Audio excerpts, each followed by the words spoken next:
Le cinéma a parfois la bonne idée de nous transporter en l'espace de 2 heures dans des territoires qui nous sont complètement inconnus, où on nous fait faire des 365 degrés à nos cerveaux, où on te tord de douleur sur ton siège, où tu as envie de crier au projectionniste « Stop, il faut faire une pause parce que tu n'arrives plus à respirer. Crise d'asthme, besoin d'air. Messieurs, dames, le bonjour, j'espère que vous êtes sous drogue !» Car nous allons faire un tour à l'asile en articulant comme on peut sur la mise à mort du cerf sacré. The Killed of the Sacred Deer. Rien que le titre, c'est une tuerie. J'ai envie de dire « Waouh, comment je vais m'y prendre pour te parler de ce bordel ?» Mais j'ai envie de te dire « Challenge accepted. On ne recule devant rien.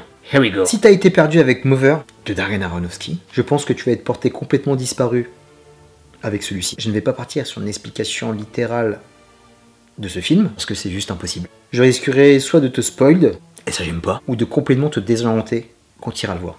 Car mon ami, ton moi va être complètement hijacké. Car ici on a affaire à une œuvre qui est complètement personnelle, que ce soit par rapport à l'artiste qui te le propose, ou par rapport au spectateur qui va aller le voir.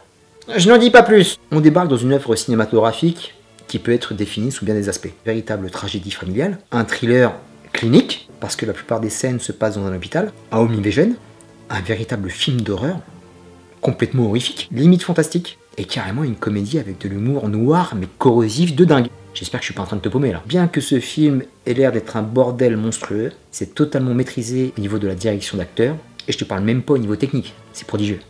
Le talentueux réalisateur grec Yorgos Lanthimos est en complète inspiration kubrickienne. Il emmène avec maestria sa caméra dans des cadres à la symétrie parfaite.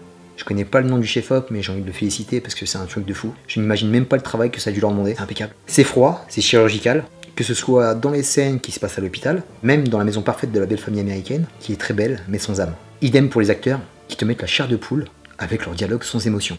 Et tu sens vraiment que c'est la tonalité glaciale que souhaitait Yorgos par rapport à ce film. Et il y a aussi un petit côté burlesque qu'on retrouve beaucoup dans les œuvres de David Lynch. Les dialogues sont froids, mais des fois tu ris jaune. Parce qu'il y a de la punchline de ouf, tu ne t'y attends pas, et boum, tu te le prends au coin du menton. Bing, I love it man, gros kiff. Et le film a été travaillé en 3 actes bien distincts, où toutes les fondations solides des personnages se déconstruisent progressivement. Au départ, on a affaire à des êtres humains heureux, apaisés, épanouis, qui se complaisent complètement dans le cadre idyllique dans lequel ils vivent. Quand tu vois la baraque et les caisses, en même temps il y a de quoi. Mais tu sens directement qu'il y a un gros malaise qui est en train de peser et qui petit à petit va prendre de l'emprise, tel un boa qui va complètement t'étrangler et t'étouffer.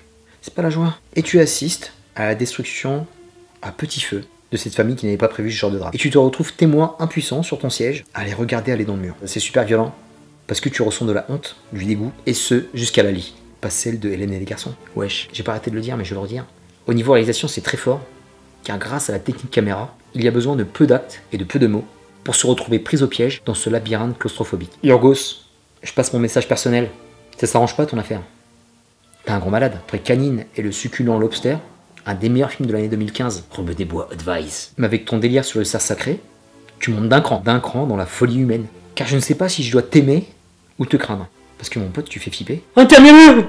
Et ce qui est marquant avec toi, c'est qu'on ne sait jamais sur quel pied jongler. On n'est jamais prêt. On a l'impression d'être pris à partie par une bande de sangliers dans une forêt périgourdine. Véridique. Fabrice, je te passe le salam. C'est super courageux. Tu ne vas pas te faire que des potes, mais je salue la prise de risque. Ton cerveau complètement dégénéré, mais avec une grande part de génie. J'ai envie de te dire bravo. Comme pour Mover, ce genre de film est nécessaire pour faire avancer le schmilblick du cinéma. Il faut le blockbuster divertissant. Et à côté, pour se remettre les idées d'aplomb, il faut aller voir ce genre de film. Casting. Mon Colin Farrell, tu fais une sacrée seconde partie de carrière, avec des choix judicieux. Bruges, Seven Psychopathes, The Lobster, et maintenant celui-là, tu démontes mec. Jamais j'aurais pensé te voir ici. Quelle surprise. Tu es revenu de tes rôles de beau gosse rebelle, avec pas mal de films d'action très oubliables, pour nous faire des vrais films avec de la consistance. Toi aussi t'as pris ton courage à deux mains pour te confronter à un autre cinéma. Bravo mon fucking crazy Irish. C'est le Colin Fafa qu'on aime. Nicole Kidman, avec sa queue de cheval dégueulasse. The Housewife, sur mesure. Tu es sidérante de talent.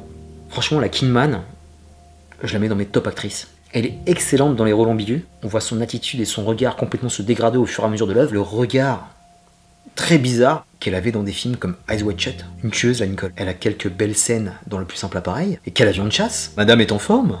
Bisous, ma Nicole. Alerte, what the fuck. Ils nous ont déterré Alicia Silverstone de Batman et Robin, bordel de merde. Vous êtes des génies. Et en plus, elle est bonne. Chose rare, le casting de jeunes qui est ultra bluffant et ultra haut niveau. Et celui qui ressort du lot est sans doute la plus grosse perf du film est à mettre au crédit de Barry Keoghan, un acteur au visage marquant que j'avais repéré dans l'excellent 71 et aussi dans le sublime Dunkerque. Lui aussi, une performance limite flippante. De jouer à ce niveau à son âge, Ça fait limite génie malsain. Une carrière prometteuse s'annonce, mais j'ai envie de dire freak.